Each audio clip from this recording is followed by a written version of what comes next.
There we go. All right, so Call do me we the fucking actually font guy. want to do an introduction about what we are?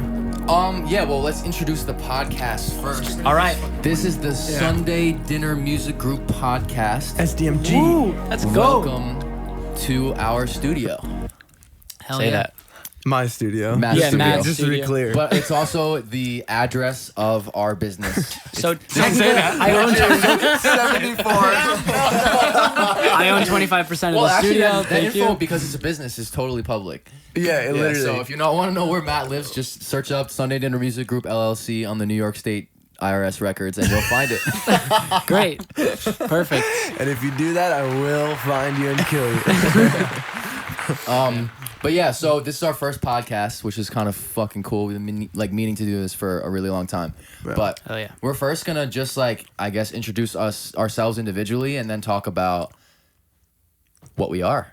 So I'll start. My name is Nick Spat. I'm a producer and songwriter and artist. Hell yeah. Joey? My name's Joe. I'm a drummer, producer, songwriter. No artist. Nah. No, I'm an artist. Everyone's an artist. My name is Vincent Giuliano, producer, songwriter. No artist. My name is Matthew Costello. I'm a producer, artist, and songwriter. So if you're sensing a theme here, you would be correct to assume that we are all music makers, and we all kind of started this project, Sunday Dinner Music Group, in an attempt to, I guess, create a community of the people that we work with and a community between ourselves as well. No, basically, we all kind of this formed for real, right towards the end of college for all four of us. And this idea that we wanted to bring people together, came about when we all lived together in a house upstate New York, kind of acted as our college house and our music making dome. We were all, if you were in the house, it was just 4 rooms and we were all creating at the same times. And 3 rooms. Me and Vinny shared a room, which was fun. Fun time. Yeah, but it was kind of like the plant grounds. I don't even know how you would say it. For us to start. Right? Ground zero. Foundation. Ground zero. seeds. Ground zero, essentially. Yeah. Right. Ground zero. Yeah, it's weird. I mean, now we're at this point, we're all out of school and we're attempting and each day trying to build this community bigger and bigger. We're New York based, as we said, and every single day, whether we're together or separate, we're just trying to meet new people, make music with as many people as possible. That's kind of the goal. Hell yeah.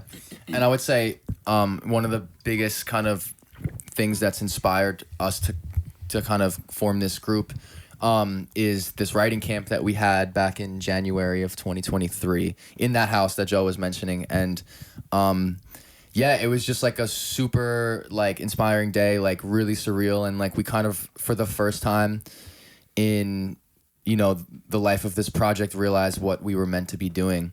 And that was just making music with our friends and creating this huge community where artists can feel safe and inspired all the time to, share their ideas and shit. Yeah, and I think one thing that's been really cool about all of us is that we've not been on a very straight path, but the path that Definitely. we've been on has been followed 100% by each and every one of us in Absolutely. our own facet. And that's been really, really cool. Just as someone who is always striving for the next best thing, I think we all kind of share that mentality. Absolutely. And that's what unites us, Definitely. Absolutely. Yeah. Super cool.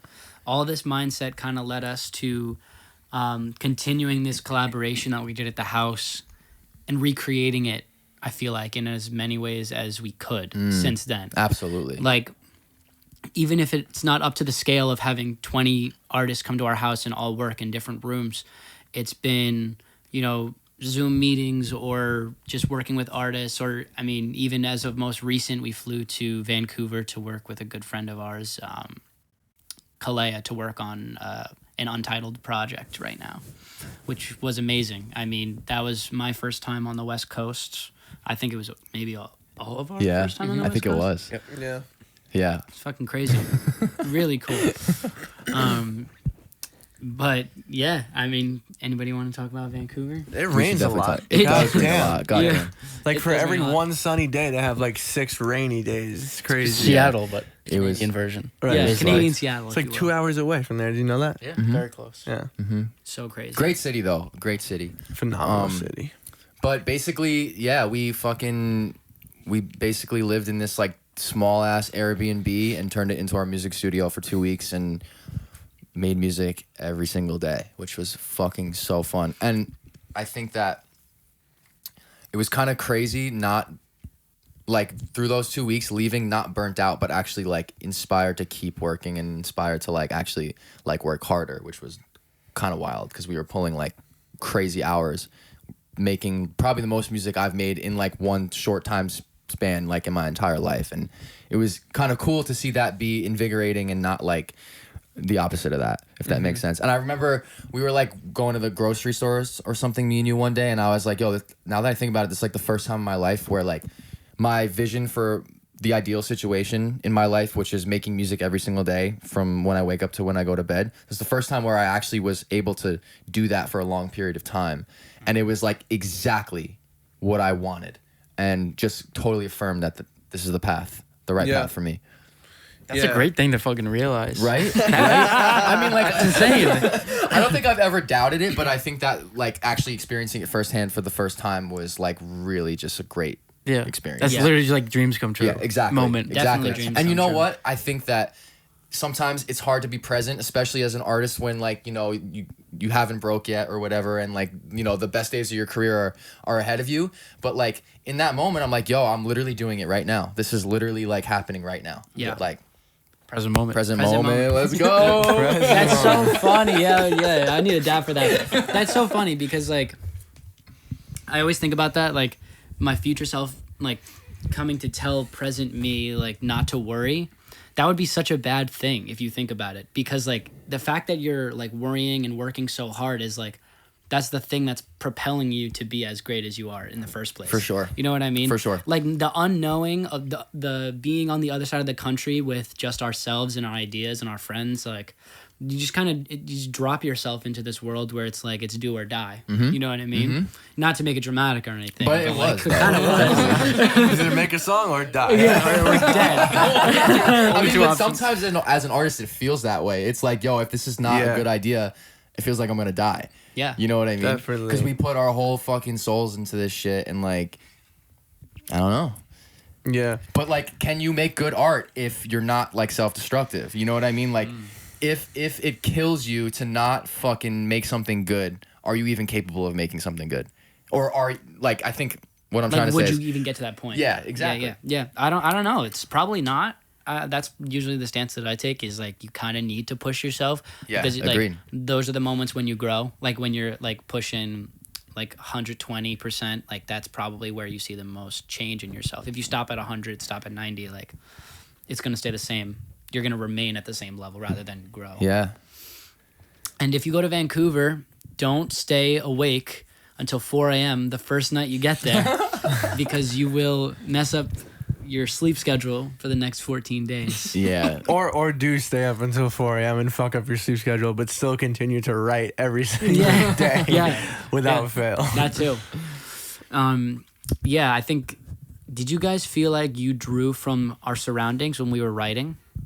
Like Yeah. nature-wise, like placement-wise in the city? I would wake up in the morning before all of you fucks. 4 hours of sleep. Dude, the fucking first night, bro, we went to bed at like 5 a.m., which is like 8 in the morning, fucking New York time. Yeah. And so we're not asleep. And at 10 a.m., I'm sleeping on the pull-out couch in the living room. And at 10 a.m., Matt walks downstairs and starts like making a fresh cup of coffee. He's like on the phone. He's talking to his mom. Like he's just fucking having a great time. I'm like, oh my God. I get excited more so than the first night for the first morning. Yeah, When I go totally. on vacation, I don't know Totally. why. Really? Why? No, that makes sense. That Like he makes said, sense. he doesn't know. I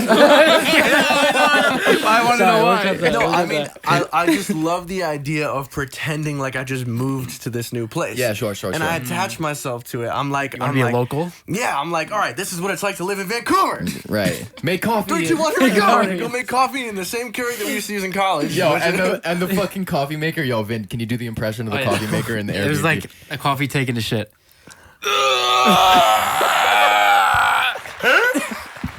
You knew when they were making coffee. Oh, Yeah. everyone Ripe knew within coffee a for 5 mile sure. radius. that shit was laboring. Oh, man. But you Lord. used to go on like 30-minute walks or a little less? Yeah, like 10-minute walks and just kind of taking the scenery, because like the scenery up there struck me as like different than around here in New York. Like there was just so much like immediacy to everything up there. Like you can pick your vibe, you know what I mean? Right. Yeah. You can go And then you can walk to it. Yeah, you could walk down a city street, you could go look at the mountains, or you can go to a dog park and like enjoy like, you know, being individual, you know, and being kind of like alone, or Yeah. it feels like alone. Yeah. And it was just so fucking cool, man. And it inspired, I mean, to say that it didn't inspire the art would literally be such a lie. You know what I mean? Yeah. We were all, that contributed to our headspace. Our conversations at night, the way that we would go out and detach ourselves from the art for a bit and be humans and be young kids and just kind of like live out our lives, like that all contributed to the art as well. Definitely. Really, yeah, I would Definitely. argue that going out was just as important in moments, like to just get that reset. Like if we were to crank out like 12 hours a day without taking that mental break, we probably would have burned out a weekend rather than being able to push to the finish line. 100%. And thinking about like the days that we made which tracks, like I feel like the vibe of that day like is exactly the vibe of the track. You know what I mean? Like one morning we were like super fucking hungover and like we were just, it was raining and then we were just tired as fuck, and we made like a hella depressing like slow acoustic ballad. And like I think that the Friday that we went out, like really went out, we made like a bunch of like upbeat like dance tracks. So it's just like, it's kind of cool. It like reflects the mood. Definitely. Yeah. That's so cool. Yeah, I didn't even think of that. Because I remember the day that it was cloudy and it was like we were hungover. We tried something in the morning that was way more energetic. Oh yeah. And it just wasn't Wasn't working. the vibe. And it was No one just, was feeling it. yeah. Right. And it was because we were resisting like the day's energy, which was so funny. How did you guys feel about like, we were cranking projects out more than I think we even realized. Like most days we did 2 different tracks. Yeah. Yeah. Like That didn't feel real. it didn't feel real to you. Think about how much time and energy like before Vancouver we put into one. You Yeah. know what I mean? Like one project can last a week, 2 weeks. Right. And then take that and multiply it times how many ever we were happy with, 15 or something. Like Yeah. I don't know. It was just like you got one in your head and then you're on to the next one and you're like, oh, what was the one that we worked on this morning? Oh yeah, it was that. I really liked that. Like that was weird. Yeah. It's crazy. It's a cool like surprise. It's just like, oh, we worked on that. Oh, that's really cool. I want Yeah. to work on that more. Yeah. That was a cool little like mystery. Yeah. Yeah.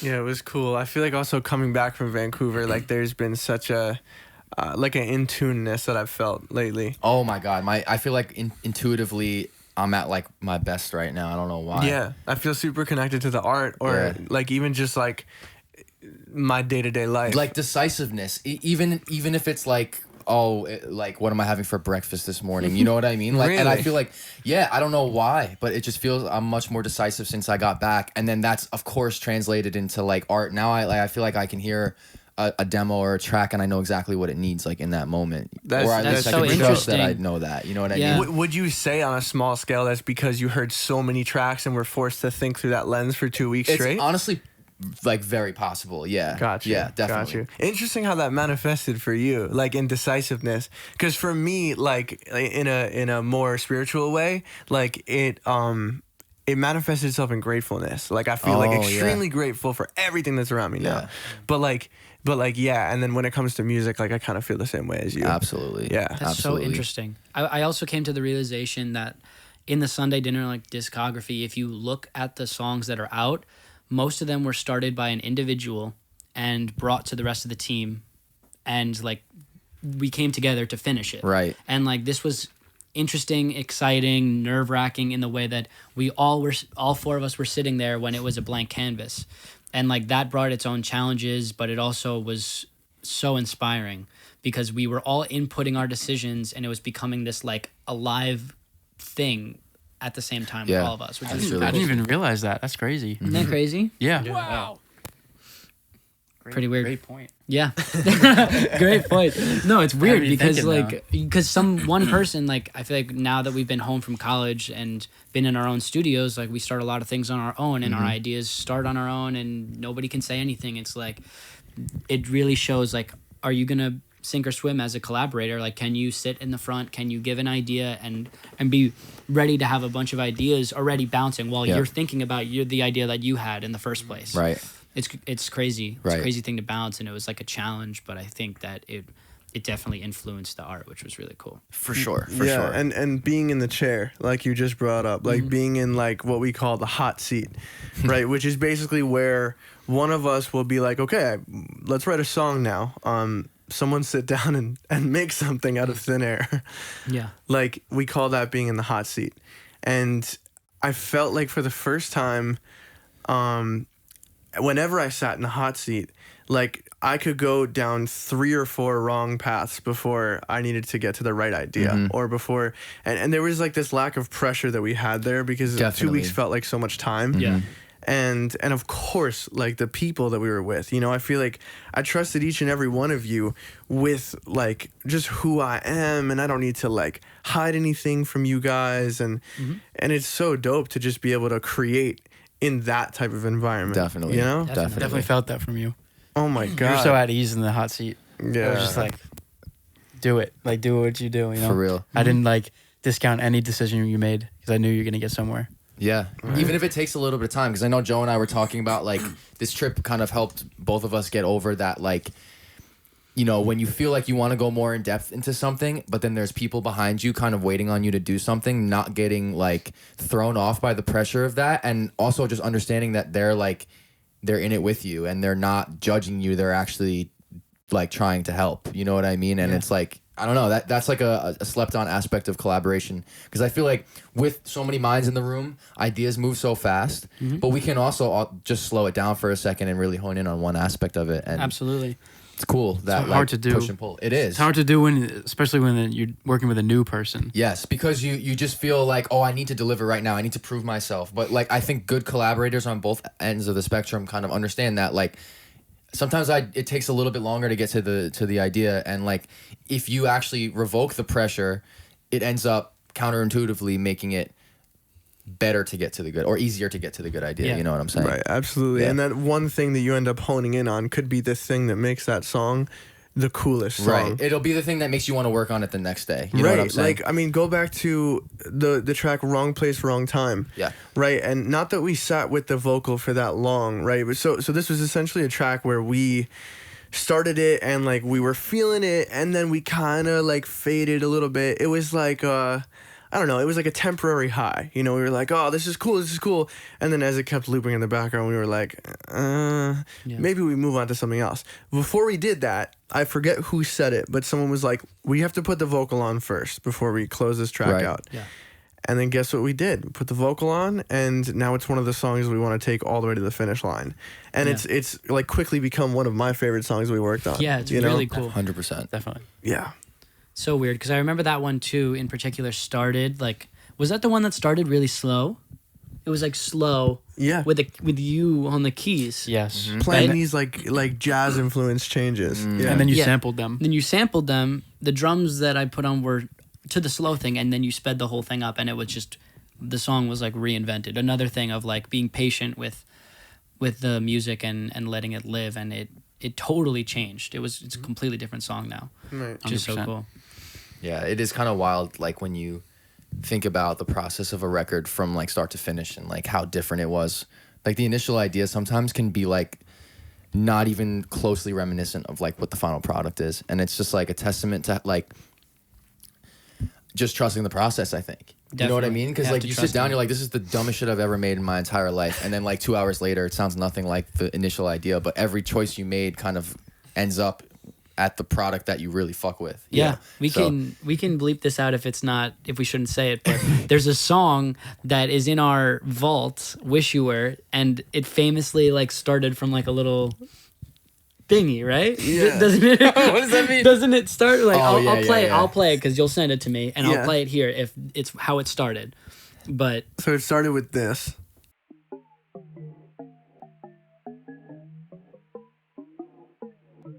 and the song ended up being This. Thought we were down and out.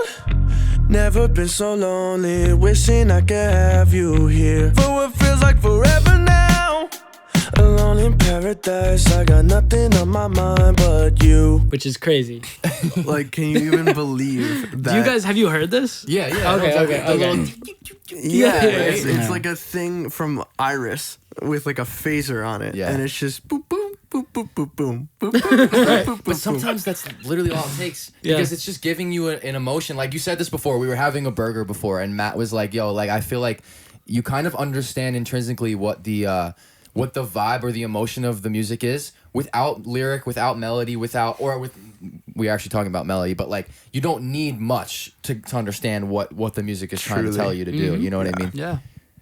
So crazy. So crazy. That was kind of similar with drugs when we first made that. Like we had it was like kind of like cheap sounding drums. We had like the bass line and then you wrote like a verse. And then I was like, oh, that's cool. And then we like both left the session like, just another little demo. And then you fucking wrote the chorus. And I was like, what is this song? And it blew me away. I'm like, we have to keep working on this. So cool. So cool. Yeah. And you put that little Interesting. pad on it. I remember that brought it to life too. Yeah. We just kept working on it in small increments. And it's just like, the beginning sound demo was totally different from the final product. Yeah. Very, very Crazy. different. And it's actually so funny. I posted a clip of it on my Instagram back in May. And then Oh my God, that song existed in May. that song existed in Right May. after Are we you moved dead out. ass? Right after we So moved out. For crazy. real. That is absurd. I think like the week after like Oh my Middletown. Quick to Silver and So Gold. I Silver was in and Gold. Europe when you Town. guys made that. Yes. Yeah. Holy fuck. And so basically, I listened back to that recording, and you can trace, like, you wouldn't even think the same person produced it. Yes. Like, because if you listen to the new updated mix, like, it's as if somebody just underwent, like, 2 years of, like, mixing school. You know what I mean? Yeah. And came out on the other side learning that he needs to distort things and make things hit really hard, because the demo on my Instagram feed was, like, basically laughable by my standards today. So It was crazy. insane, dude. That's so crazy. So crazy. It was insane. Okay, so then I have a question for you, Vin. When you were working on the song Water with Nerve, what was the demo like compared to how it ended up? Is it very different, or was it kind of Yeah. all there in the beginning? So I originally made the beat, I think, a year ago before the song dropped, and it was like really cool. And I think I tried to pitch it to another artist, but that never came through. And then it was before. It was like after the writing camp, I hit Nerve up, and I was like, Because you guys worked together in the writing yeah, camp. we worked Yeah. together, and he was in my room, and I was like, this guy's really has a really cool voice, and I like his vibe a lot. So like, let me put this on this beat that I really liked, and he sent over a demo. I was like, this is crazy. Like the vocals weren't even processed or anything, but I just knew something like special was there. So we booked a session at Purchase Studio. We got violently high before. We just you like do.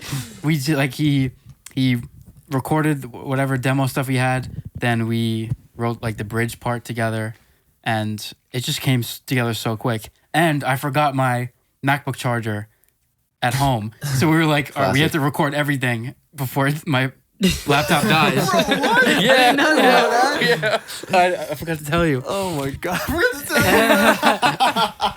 And we're like, yo, so we recorded everything, and all the vocals were there in that one session, and then my MacBook died, and then we're like, all right, I think we got everything. That's sick. That's so cool. That's Yeah. such a funny story. I didn't It's know very- that. Yeah. Yo, well, how do you guys feel about being like super fucking high when you're like producing music?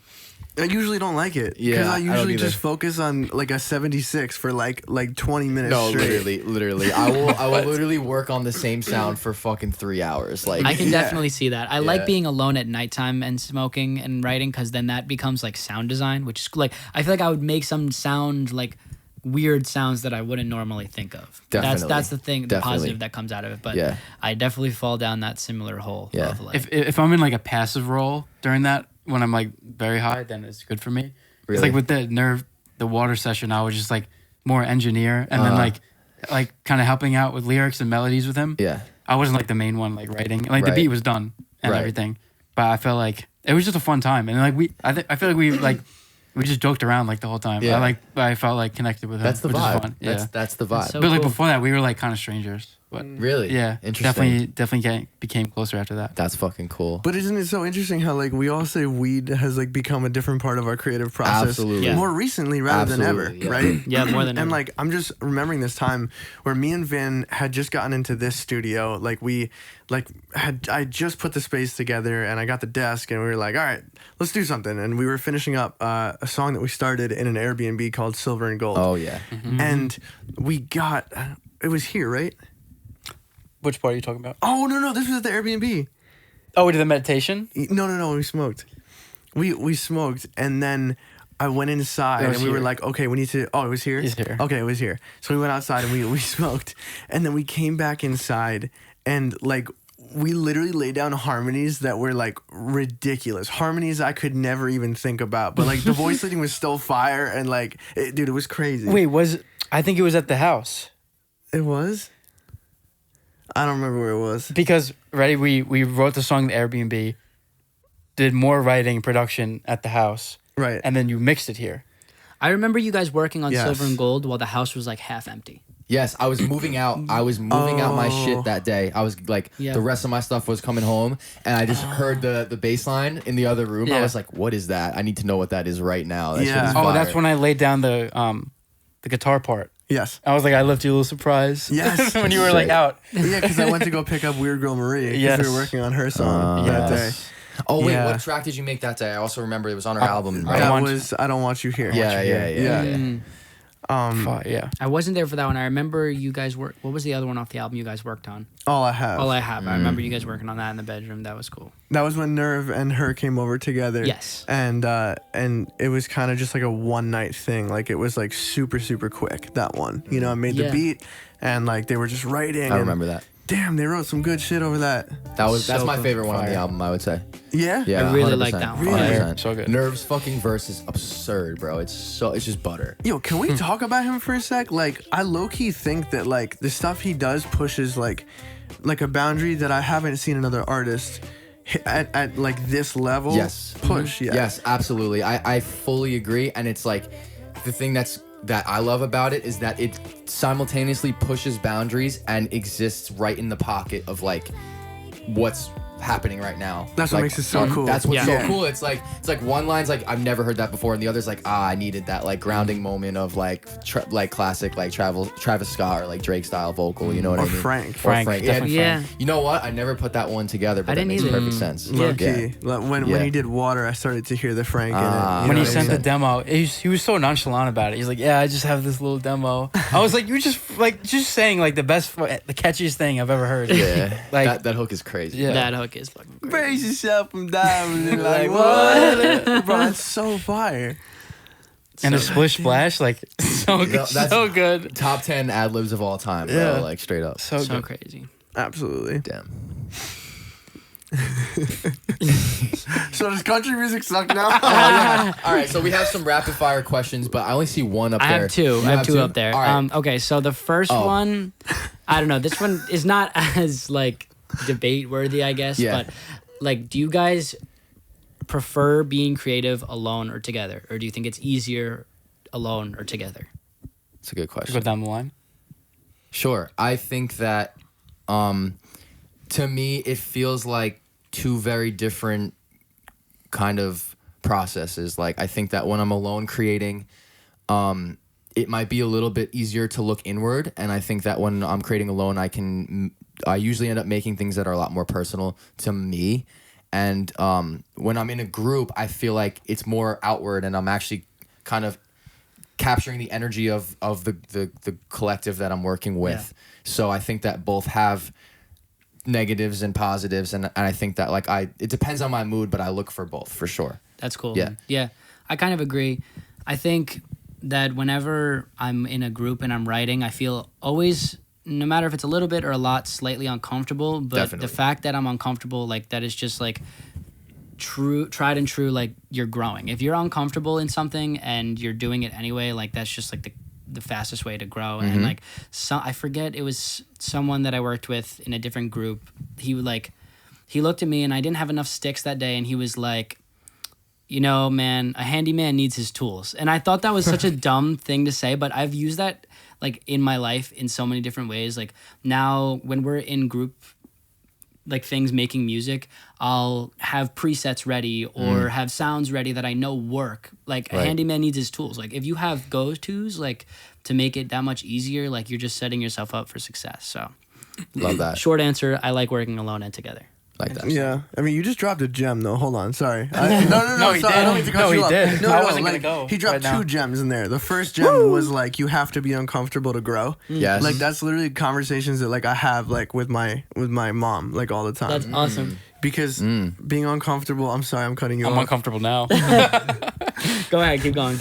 Like being uncomfortable is never normal for humans, but Right. we've developed such a societally like ingrained comfort. I think like people are so used to comfort. Yeah, And people chase your comfort. body is forcing you into that state of comfort, but like also at the same time, just like biologically, the way that you grow is by exposing yourself to things that put you out of your comfort zone, or like you know Exactly. what I mean. It's like working out.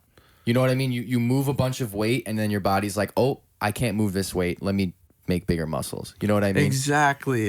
Being uncomfortable forces adaptability. Exactly. Yeah. Exactly. And it forces growth. yeah. Exactly. Okay, Vin, I'm sorry, that. man. What was the other point? The handyman? The handyman. the thing. handyman? Yeah, that Yeah. was a such gem. Thanks, man. Yeah, Definitely a dude. gem. It was in our other side group, like, and I just Did my dad say that, or did it was Dean. Dean said it was that? Dean who said it, yeah. and I'm he taking was that. yeah, dude. Like I just don't have the right cymbals for rock and roll, and he was just like, you know what? You're never gonna sound right if you don't have the right tools. You can't put Right. that on you. A handyman needs his tools. Right. And I was like, shit, bro. You're like actually kind of right. That's Right. crazy. It's true. And that's just applied to like I have like having like weapons in your artillery Right. type shit. You know? Presets, even like a lyric or two. Yeah. You know? Yeah. Yeah. Go ahead. Go to melody. Go to melody. Type yeah. shit. Yeah. Type shit. All right, so I'm good at certain things when I'm alone. I'm good at certain things when I'm with other Absolutely. people. Go in more in depth. Sure. You're so funny. Keep going. So like, I'm so good at starting an idea by myself, and I'm terrible when people are like watching me. Same. I don't know why. Same. It's like weird. Yeah. I like writing like lyrics, melodies with other people because I'm more naturally inclined to like bounce ideas off other people. If I have like my own melody by myself, I always like second guess it, and I'm never like truly confident in it. But I love bouncing ideas off other people. Yeah. If you like give me like literally a chord progression that you started, I can easily build a whole song. That's around the it. producer in you. I feel like Yes. producers are masters at like taking something and then like there's an essence in like a very stripped down idea and then just blowing it up into like a full body of work. You know what Exactly, I'm saying? That's yeah. like the most fun thing ever. I It feel like is. as a producer. I feel like that's like such a modern thing to do with like loops and everything. Yes. Because like a lot of like producers like now they just get a loop and then they Yeah, create and a you whole can song build an about it. entire like original, never been done before song with a loop that like 15 other producers have used on their records. You know Exactly. what I It's mean? just And so how crazy. you use it, Yeah. how you manipulate it, yeah, and all yeah. that. So cool. But I don't have a preference on either working alone or groups because I like them both in different ways. Fuck yeah. Yeah, I feel very similarly. I feel like the only difference is that like I don't know. I enjoy sitting in the hot seat. Like I You're just, also really good at it. thank Yeah. you, bro. Yeah, Thank like, you. You fucking shine in that position. It's crazy. You Is that a theater thing? I've always tried to like work this out because like, are you used to just all eyes being on you in the theater world? So you're like, I just know how to make it happen under the lens. Well, I mean, as the music director, the eyes aren't on you. Like as the conductor of the show and stuff like that. Okay, sure. So it's interesting. Like I feel like even in the theater world, I was serving the same role that I serve in the music industry today. If Yeah. that makes sense. Yeah, yeah, like yeah. I'm kind of running shit from the background. Right, You know but, what I mean? but everyone in the background in the theater world is counting on you. Actually, everyone in the foreground is counting on you as well. You Sure, know what I mean? And sure. there's like that pressure, and I feel like Right. you're so used to like being your best under that pressure that even in a lower pressure situation in like a session, you're just able to like just rock. I with feel like it it probably comes from that. Yeah. It it definitely probably does. comes from that. But It there's definitely also does. like a spiritual aspect of it. I Sure. feel like because I as feel there is to everything. right, because I feel like no matter how strong my insecurities may be taking precedence over me that day, I know that the person that I'm working with or the person who's watching me, they experience the same insecurities some days Sure. too. Yeah, And while absolutely. today they may not be feeling those things, and I'm the one feeling those things. I mean, like that's not a big enough reason for me to not get in front of the room and be Yeah. like, all right, let me put something out there, you know? Fuck yeah. I don't know.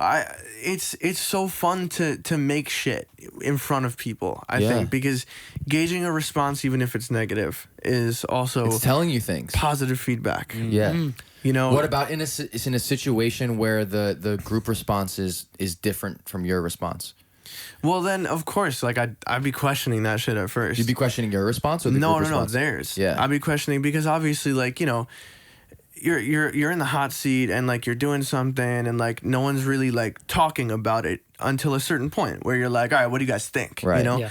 And until that point, you have your own narrative to the story. You have your Right. own idea, your own direction for the song. And then all of a sudden, everyone connects on an idea that Yeah. was not yours. And then what do you, like, you have a choice there. You have a choice. You can either stick your ground and let your ego sort of stand in more of a forefronted way, or you can be like, okay, what's better for the song? You know, I'm guilty of both. I'm guilty of both every fucking time. Of course. But only a couple times have I felt it to be truly worth it to stand on your ego. You know what I Yes. mean? Because Yes, sometimes but you gotta if pick your battles though, because you if you're gotta pick your standing on your battles. ego and it's not your ego because it's just your perception of the song and you believe that your idea serves it more than the other people, and it's not because you think your idea is better because you're better. It's just because in that moment, you know what I'm saying? But like sometimes you have to compromise. You know what I'm Sometimes you have to saying? compromise, Right. and I feel like if I'm 75% confident about an idea and everyone else feels a different way, I'm willing to let go of that idea so that for the moment where I feel 100% confident about something, people will listen to Then me. they'll be like, okay, yeah, I better give this a chance because Joe never does this. You know what I Yeah, mean? So it's yeah. like this must be something for real, and you're responsible for that. I believe as a to be a good collaborator, you have to be willing to go both ways and entertain ideas that maybe you wouldn't be inclined to do so if it was just you. You know Yeah. what I mean? But that resistance, as we were talking about earlier in the car, that resistance creates the best art, I believe. Absolutely. You know what I mean? Yeah. And that Absolutely. resistance can also happen internally too. Like when you're creating alone, there's a whole internal dialogue happening of basically all the aspects of your taste kind of fighting with each other until it lands on an idea. Yeah. You know what I mean? Right. So- Sometimes working alone feels like collaboration. Totally. You know? I'm gonna switch the card because I feel like we have more to say. So Say that. let's do that so we don't have to worry about it, and then Cool. we'll be right back. All right, so we're back with some rapid fire questions for you guys. The first one we have here is, does country music not suck now? Matt, take it away. Country music does not suck now. It has so many like ripples of just like true emotion, and I feel like whenever I hear a country song by like Zach Bryan or someone like that, I'm like, wow, like I just want to be as invested in my music as they are, you know? Fuck yeah, and that's a change for you too. Oh, that's huge. Matt I used to shit on hate country music. Yeah. Yeah, I was the same way. Yeah. Wait, hold on. I just want to make sure we have time. We do. Okay. Yeah, Vin? I gave no response because I don't listen to country. Damn. Damn. But are you open to saying that it's good? If I don't you like know. it, because some people just have like a bias against it. I feel like. Oh no! If you show me some good tracks, yeah. Okay. All right. Yeah, I think that I really like it from the storytelling perspective. So I'm Okay. going to say that it doesn't suck right now. It feels like there are a lot of cool stories. Yeah, and I've always been under the impression that it doesn't suck, but why do people not like why is country always the genre, I guess in this part of the country at least, why is it always the genre that people shit on? I think it's because the stories that are being told sometimes can be so repetitive that it actually Sure. it can be annoying. Like if a country artist takes the extra couple minutes to go deeper, that story is amazing. If So, they don't take those extra great 5 point, yeah. minutes, it's a pickup truck song and you want to die. But That's wait, how I feel. question, devil's ahead. advocate. Yeah, Yeah, how we does might that- ask the same how does question. that- How is that different from any other From like genre mumble of rap. music? Mumble rap is about fucking bitches getting Or money pop. and doing drugs. Pop is It's about, just about love. love. Yeah. Okay, here's my reasoning, I think. Go back at me. But I Yeah. think that it's because the things that are talked about in country are so inherently, like, love isn't dumb. Like, I feel like a lot of people perceive, like, trucks and beer and Right. and like dirt roads to That's be a hot take. Yeah, this is a hot take. To be inherently like dumb. like, and I trucks and beer. and I don't feel this way because they will tell you I love beer and trucks, but I don't. They need to go deeper. Why do you love ice cold beer? Yeah. Why do you love trucks? Yeah. But I think Why it's do just you love jeans if culturally, it just right? culturally, you just assume that you love cold beer. You know what I mean? Right. It doesn't But need to be stated. I think that it just there is a misalignment in culture that people from this part of the country might feel towards people in the South, but realistically, we Agreed. are way more similar than we give ourselves credit for. We're all people at the end of the day. But there are country songs that I listen to and I'm like, I get why people fucking hate this shit. Yes. You know what I mean? That's what and I'm then trying to somebody say. like Zach Bryan comes along or Tyler Childers or whatever the fuck his name is, and they just go against the grain of like the Nashville like archetypical country artist or song Archetypical. and it just makes it. Is that a word? I think so. No, it is. It's a good word. It's just so much more authentic. And I think what we're getting at is that people don't fuck with country because it doesn't feel authentic to them in this part of the country. But I feel right. like I can't relate to a dirt road and a dive bar. Right, I can relate right. to my concrete jungle. Right. You know? But Yeah, but Zach- you know what's interesting is dreams the are made way of. that we kind of turn off our brain to some songs that are like A, B, C, D, E, F, U, and we just want to go to the club and party. It's the same way that people in the South are like, oh man, like this is about my pickup truck, and I Right, don't really right. analyze the lyrics because it just makes me feel good. Yeah, you know? it Yeah. reminds me it's nostalgic or whatever. it Yeah, is. not So, everybody's so analytical about their music taste, Yeah. and I take that for granted sometimes Definitely, as an artist. Definitely. Okay, well, we were really good at answering questions. We're prompt so or, good, bro. shortly. What the hell?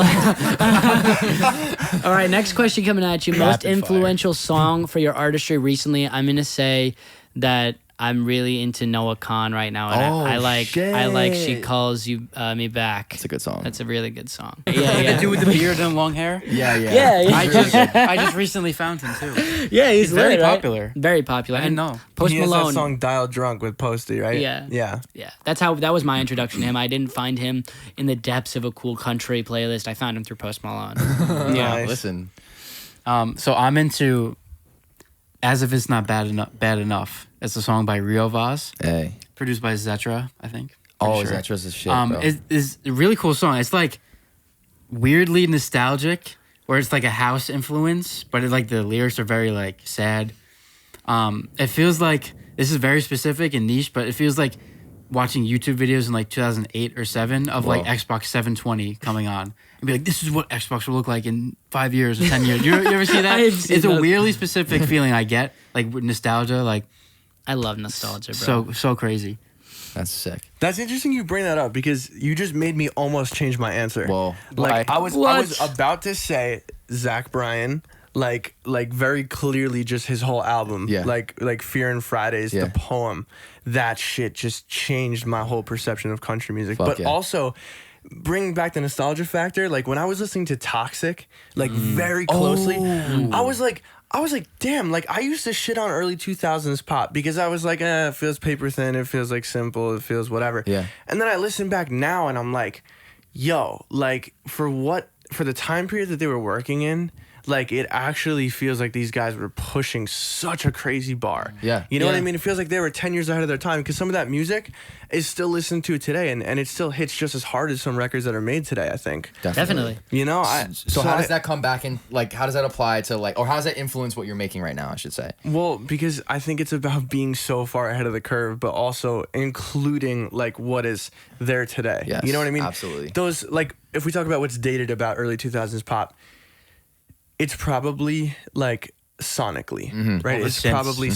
synthesizers, like because that's what they thought the future would sound like, right? That's why the 80s sound like the 80s because that's what they think the future was Right. going to be. Yeah. Turns out it's not. Right. Right. Yeah. So like technically you're wrong if you like 80s music. No, I'm kidding. But like I just think that like if we take whatever is working today, and then we kind of like put that in the context of 10 years from now, like that's how you make some really cool shit. Yeah, definitely. It's definitely. one way. It's one way. I love that. Yeah. Interesting. I Really love that. cool.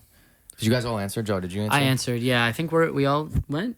I Oh, did you? No, yeah. Oh. So I think for me, it's Circles by Post Malone. Yeah. Nice. I don't know why I always come back to that song for some reason. And then more recently, it's been just something. And I feel like that song has influenced me because I think that it's helped me not overthink shit. Because that's like one of the most or the highest streaming songs ever. It's like one of my favorite songs ever. And when I listen to the production, shout out Louis Bell, the homie. Just kidding. I wish. Yeah, call him up. But when I listen to the production of it, it's just they never overthought anything, and like it serves the song flawlessly without being overproduced or anything. And yet every element of it is really fucking cool and unique and interesting. So I feel like it's just informed a lot of my approaches lately. Cool, man. Yeah, Joe. Next question, bro. Next question. Do you have to play an instrument to be a music producer? Okay, so I've answered one first. Matt answered one first. Vin, I'll go. you go. See, my answers have changed throughout the years because Of course, as I they thought it should. was always you had to play an instrument to be a music producer. Then in freshman year of college, this person was like an engineer, producer, doesn't know how to play a single instrument, but she made like really cool shit. I was like, maybe she just knows what sounds good and knows how to put pieces together and just knows what's fire. And you don't have to play an instrument to do that. And I think I still stand by that today. So I do not think you need to play an instrument, but you have to know like a little, but like not, you don't have to be like a master at like piano, but you need to know how to play a little, but it's a no for me.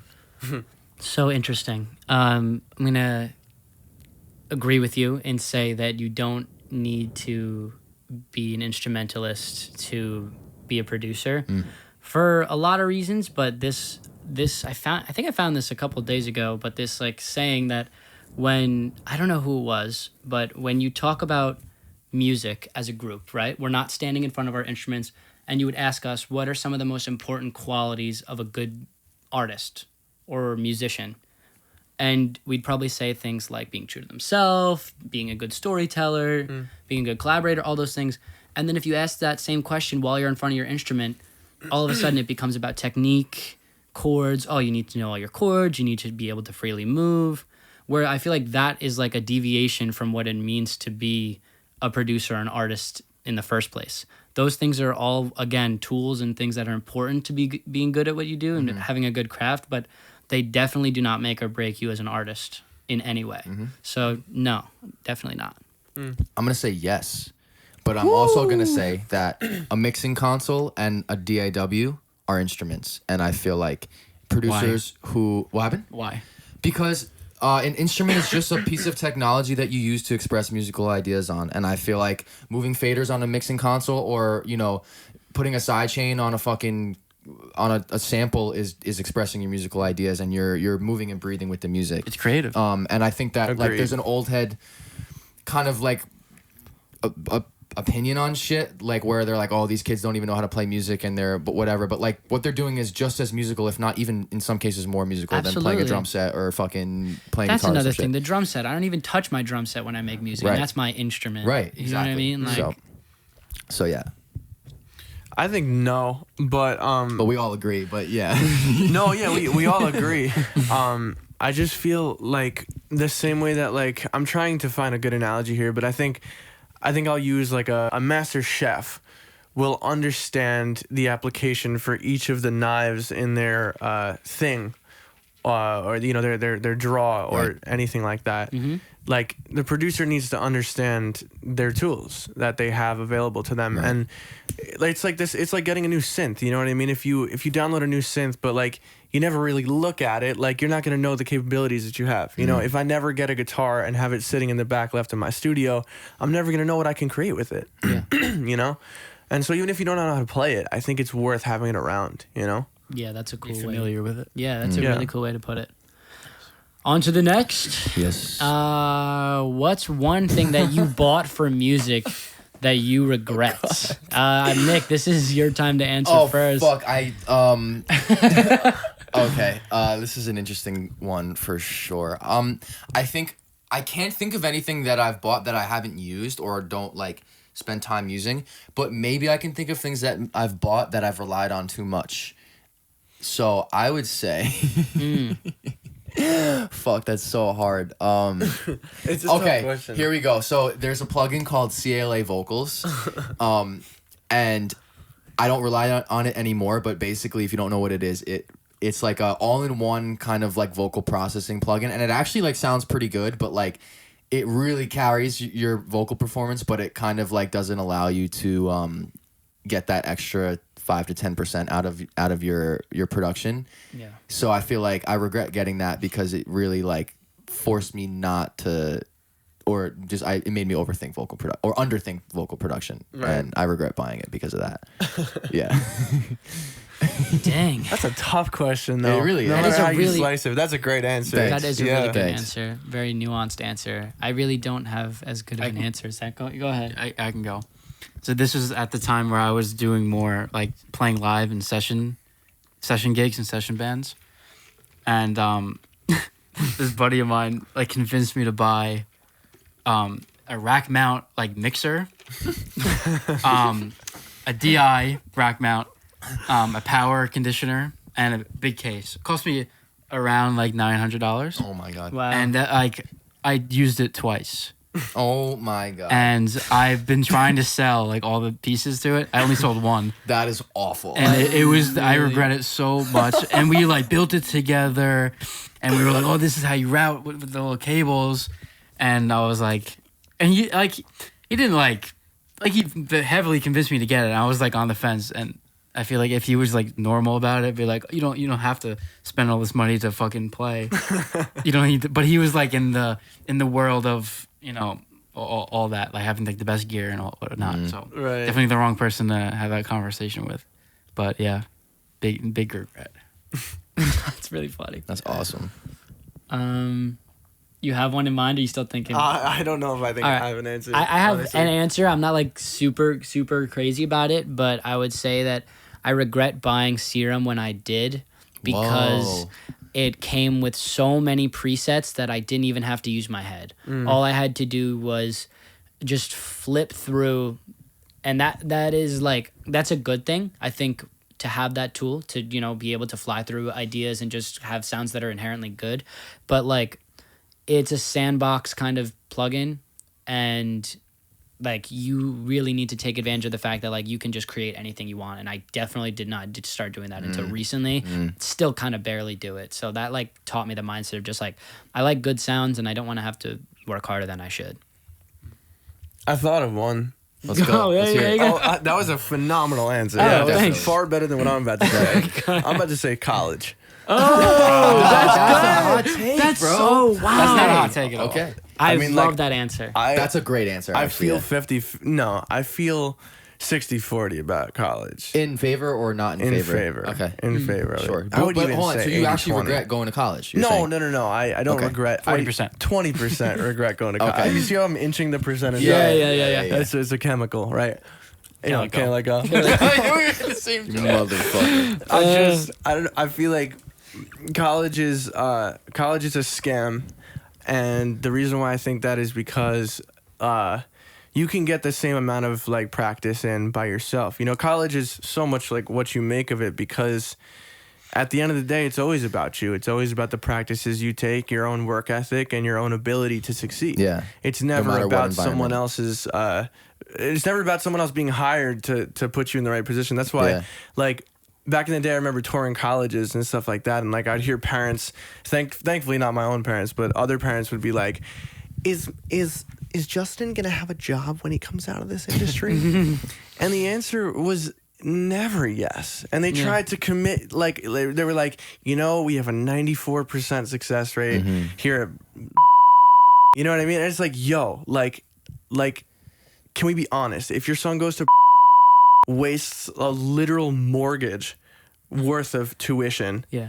and then comes out, he's not gonna have a job, dude. Like, he's not gonna have a job. Or it's not guaranteed, at least, that he has a job. But if he works his ass off, and if he like actually he tries to make it in the industry, he will. Yeah. But it's not because he has a degree over his head that he gets that. You know what I mean? 100%. Did Justin really want the job? That's a question they have to ask Justin, That's- not yeah. the professors. I think Right. that like you're not necessarily paying for the information. I think you're paying for the mentorship and the networking and just being in the space with a bunch of people that have the like mind. You know what I mean? 100%. And that's why like I don't regret college for that at all. I think all that stuff is priceless, and I would not be where I am today with it. But 100%. But I 100% like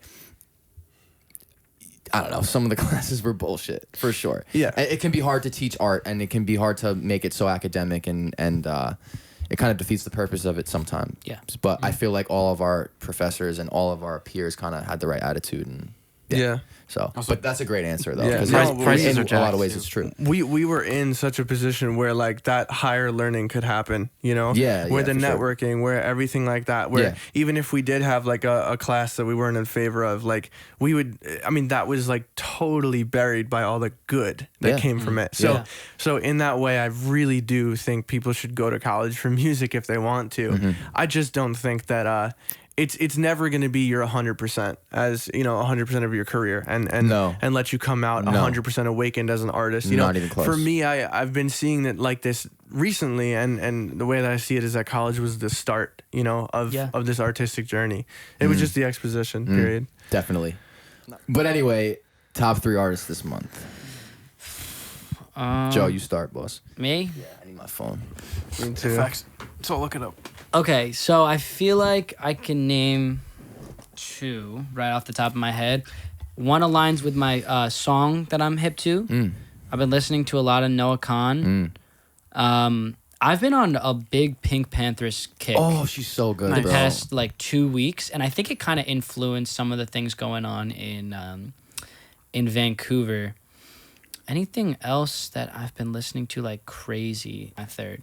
And and I listened to a bunch of the band Camino during October. Was that Really? because Matt showed us that song? Yes. Yeah. Yeah. That's They're fire. fire. For me, so I just discovered Tyler Childers, who's like big, but I didn't know that. He's like I would say, Zach Bryan-esque country artist. I'm gonna play you guys one of his songs after this because it's actually so fucking good. Like it's just crazy. So him, and I think for me, like his writing is just gut wrenching. Yeah. It's so fucking good. So I think I'm trying to figure out ways to make that happen for myself. I'm hype, yo. Yeah, and then Troye Sivan, and the Yeah. reason why is because I feel like, it's like it's at the forefront of what's gonna happen next, because there's like house music, there's drum and bass, there's techno, there's all that, but dressed in pop vocals and like all the elements that make hit songs. So like I think there's a formula to be cracked in all of his music that we should start picking up and learning from. The same way like a couple years ago it was the Monsters and Strangers and like the Bieber stuff. Yeah. It's the Troye Sivan stuff now, I think. Really? For It's that influential? 100%, 150%. Damn, well, I gotta dig deeper into Yeah. that. And then who was the last one? It was fucking. Oh, this is like an indie artist, but that girl Maya. MAY-A. She's so good. I don't I think I knew do like either. one of her songs before, and then Glenn ended up front of housing her tour with Nessa Barrett and put me onto her. Sick. And her shit is fire. She's got like one EP and like a couple of singles, and it's just like really, really good shit. And like That's dope. lining up with the music that I'm making now too, which is cool. So Cool. yeah. Dude, that's sick. That's sick. You have a good mix between like really, really like painfully good songwriters and like people who are like producing the next like sonic, like, you know, like trend. Definitely.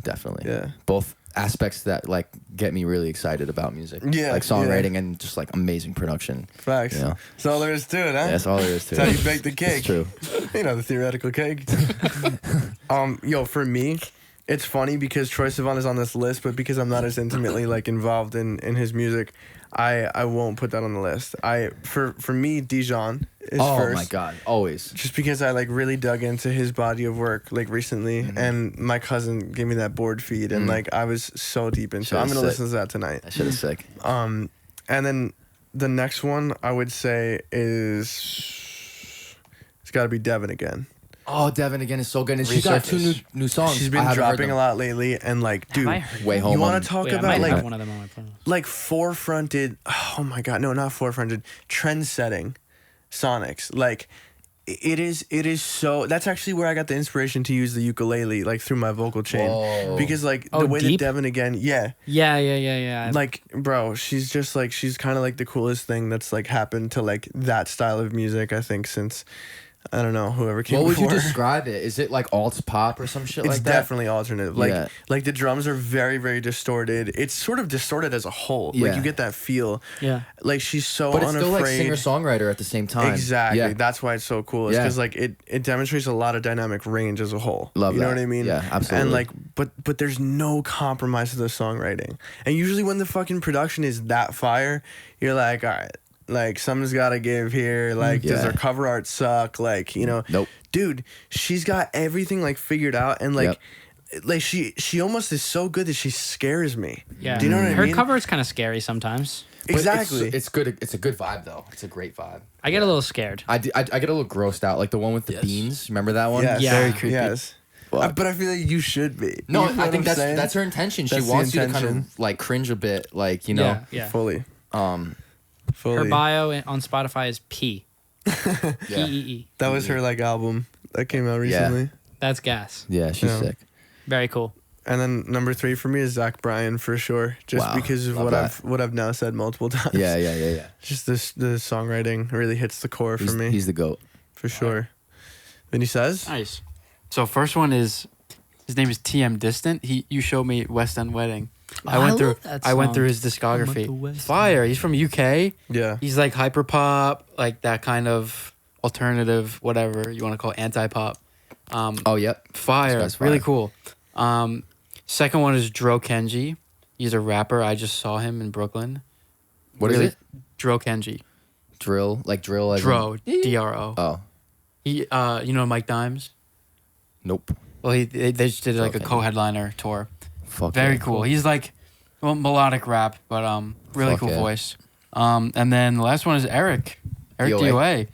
He's Classic. just did a new song. He dropped a new song, "Dancing with Somebody." I don't Isn't know if that you one heard it. like blowing up right now? Yeah, it's it's so so good. good. It's So so good. TikTok friendly too. Yeah. Mhm. Yeah. And he's dropping an album, hopefully the next month or something. Let's go. And I'm seeing him in February. You are? Yeah, with my friends. Oh, that's so cool, bro. Because your friends put you on to him. Yeah, That's really sick. and bro. Dro too. Wow. But yeah, I can't wait. I'm gonna have such a good time. at That's the gonna be concert in so February. fire. But yeah, top 3. So far.